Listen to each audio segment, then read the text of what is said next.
Seriously यार, इस episode को देखने से पहले मैंने सपने में भी नहीं सोचा था the man in the yellow इस हद तक भी गिर सकता है। बंदे ने क्या खतरनाक गेम खेला है। सीधा एपिसोड के सबसे डिस्टर्बिंग और पीक मोमेंट पर आते हैं। बॉयड कॉलोनी हाउस से बाहर निकलता है और उसकी नज़र पड़ती है मॉल के बोर्ड पर। वहाँ एक बैग टंगा है, खून से लटपट। जब जिम पहले से ही गायब था तो सबके दिमाग में घंटी बजी कि बैग के अंदर जिम ही होगा। टेबिता घबरा जाती है। एक माँ होने के नाते वो नहीं चाहती कि ईथन और जूली अपने पिता को इस हालत में देखे, तो वो फौरन उन्हें वैन में भेज देती है। बैग धीरे धीरे नीचे आ रहा है और उसके साथ डेविड की धड़कनें तेज हो रही है। बैग खुलता है लेकिन अंदर जिम नहीं, एक बकरी होती है। एक सेकंड के लिए हमें लगा चलो यार शायद जिम सेफ है, लेकिन तभी वैन ने जूली से चीखने की आवाज़ सुनी। जूली के ठीक सामने उसके पिता जिम की बॉडी उल्टी लटकी हुई थी और उसके ठीक पीछे लिखा था knowledge comes at a cost. ज्ञान की एक कीमत चुकानी पड़ती है। यार ये मोमेंट इतना ट्विस्टेड था कि दिमाग शून्य हो गया।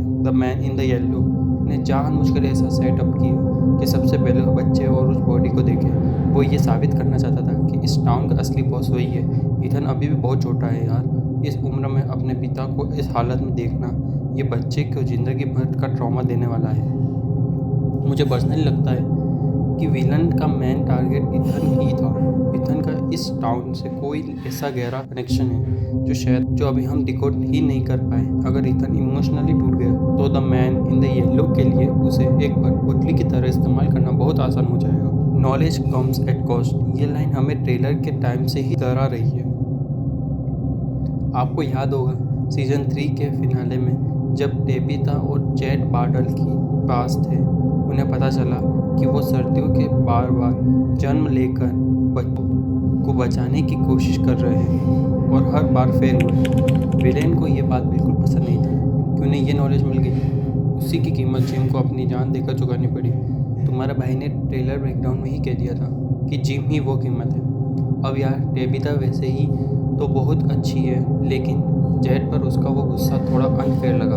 उसने जेड से कहा जिम की जगह तुम्हारी बॉडी टंगी होनी चाहिए क्योंकि तुम सिर्फ अपने बारे में सोचते हो। सिर्फ इस एपिसोड ने यह साफ कर दिया जो भी इस टाउन का सच जानने की कोशिश करेगा उसे बहुत भारी कीमत चुकानी पड़ेगी। और दर्दनाक बात यह है कि वो अक्सर किसी अपने की जान होती है। सोचो यार, यही वजह है कि विक्टर ने इतने सालों में कभी सवालों के जवाब ढूंढे ही नहीं। शायद उसे पता था कि सच जानने की कीमत मौत है, अगर वो अब और किसी और को खोना अफोर्ड नहीं कर सकता। एलन ने बॉयड से कहा सच कभी ना कभी बाहर आ ही जाएगा, और यही इस एपिसोड की असली थीम है। टाउन के लोग अलग अलग राज छिपाए बैठे हैं। फातिमा का राज, जेड टेबिता की हिस्ट्री, जूली की हिस्ट्री वॉकिंग। जिस दिन ये सारे राज खुलेंगे टाउन बाहर से नहीं अंदर से टूट जाएगा। लोग एक दूसरे की जान के दुश्मन बन जाएंगे। The man in the yellow को कुछ नहीं करने की ज़रूरत ही पड़ेगी। ये टाउन खुद को ही ख़त्म कर लेगा। Master stroke. एपिसोड के एंड में जो हुआ उसने रुला दिया। इथन आरवी के पास, थॉमस अपने स्वर्ग सिद्धार्थ झुके भाई से प्रे करने जाता है। बहुत ही इनोसेंट और हार्ट ब्रेकिंग सीन था। लेकिन जैसे ही वो बाहर आ गया, जिम वहीं पे था, उसी जगह जहाँ उसे मारा गया था। पहले मुझे लगा कि विलन की कोई चाल है, लेकिन जब gym the lake of tears का जिक्र किया तो मेरे रोंगटे खड़े हो गए। जिम कहता है कि द लेक ऑफ टीयर्स को ढूंढो और गायब हो जाता है। इसका मतलब है जिम की आत्मा भी उन कोई सोल्स की तरह ही यही फंस गई। या तो हो सकता है कि जिम भी स्टोरी वॉकर बन गया हो या फ्यूचर से अपनी मौत रोकने आया हो। उधर जूली अपने पिता को बचाने के लिए रेडर के साथ जंगल में जाती है। प्लान था स्टोरी वॉकिंग का करके जिम की मौत वाले टाइम पर जाने का, लेकिन दाव उल्टा पड़ गया। वो गलत टाइमलाइन में आधी रात को जंगल में पहुंच जाती है। वो क्रिएचर उस पर हमला कर देते हैं।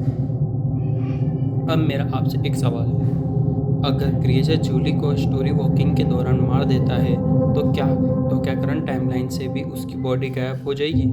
कमेंट में जरूर बताएं। भले ही फ्यूचर वाली जूली हमें सीजन 3 के फिनाले में दिखी हो और वो अपने पिता को बचा ले, लेकिन ज्ञान की कीमत वाले रूल के हिसाब से क्या वो किसी और की बलि चढ़ाने वाली है?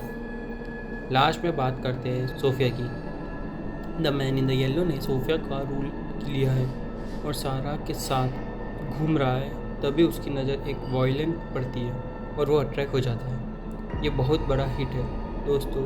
ये एंटिटी 100% फ्लोर इविल नहीं है। इसके अंदर अभी भी इंसानियत और दर्द बाकी है।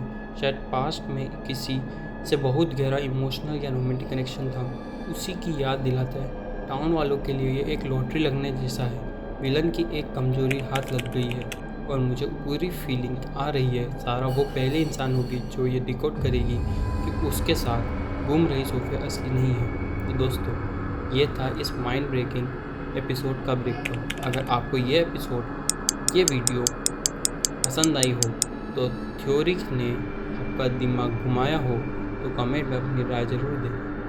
वीडियो को लाइक करो, चैनल को सब्सक्राइब करो। मिलते हैं आपसे ऐसे ही एक और 10 वीडियो में। तब तक के लिए बाय।